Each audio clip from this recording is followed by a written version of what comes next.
Welcome to the press conference call for the August edition of the Philadelphia Fed's Business Outlook Survey. Today we will learn what manufacturers had to say about business activity for the month of August. I'm Danielle Mazzone, Media Relations Representative at the Federal Reserve Bank of Philadelphia, and I am joined by Senior Economic Analyst Mike Trebbing, who will begin our conversation with a quick overview of this month's survey. Thank you. Good morning. Our regional manufacturing survey's broad indicators were all positive this month, signifying expansion.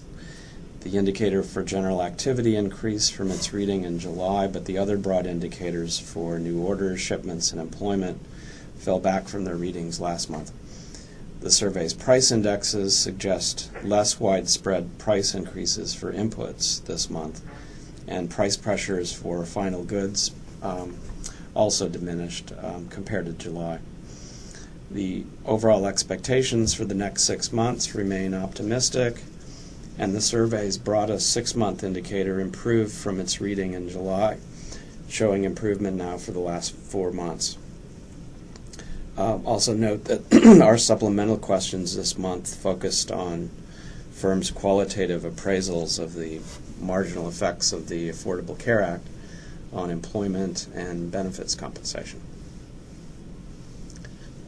Okay, Beth, do you have any questions?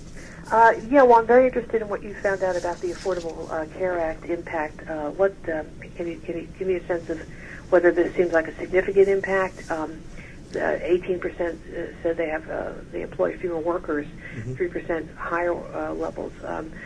Is this a significant impact from the ACA? Well, I'd say from the comments that we also received, yeah, it's having some effects as we expected. And the purpose of the survey was to as I mentioned, get a qualitative appraisal of the effects, and we staged the question in terms of, as you mentioned, various categories of change, including composition of workers and the proportion of part-time staff, and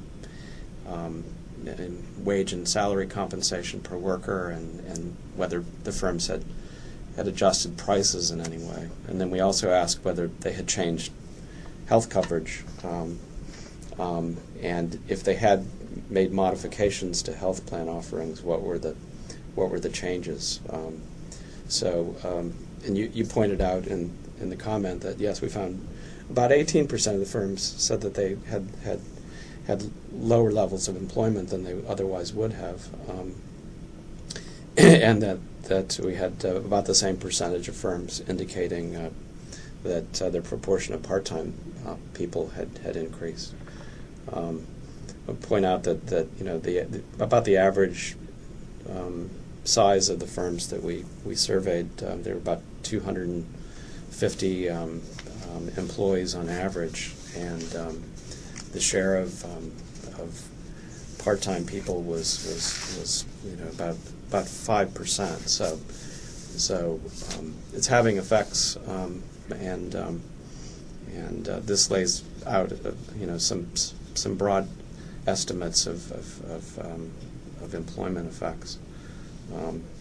And also, comment on the finding with regard to health insurance plans. We found that about 41% of the firms had unchanged their plan, but the majority, 52%, had made modifications, and fairly large percentages of firms had pointed out higher deductibles and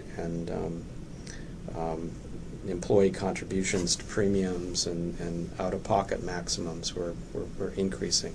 Those were the major modifications in the coverage of these firms that we surveyed. There were about 70 firms that we talked to this month, so it gives us a better appraisal of the effects. So on balance, would you say that the ACA is definitely impacting the behavior of firms? Yeah, I would say so. I didn't know what to expect in terms of the answers, but we The New York Fed also did a similar question, and our results were quite similar to theirs. They published last week, I think. So we have a benchmark for comparison. Okay. Okay. Great. Well, that was my only question.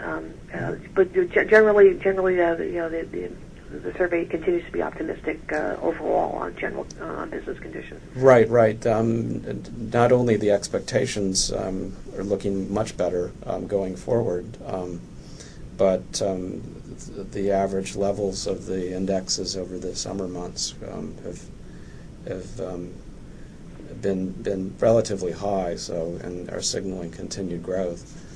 The moderation of new orders this month, although still signifying growth, is something to watch, perhaps. But in general, the numbers are looking pretty good for the region's manufacturing firms.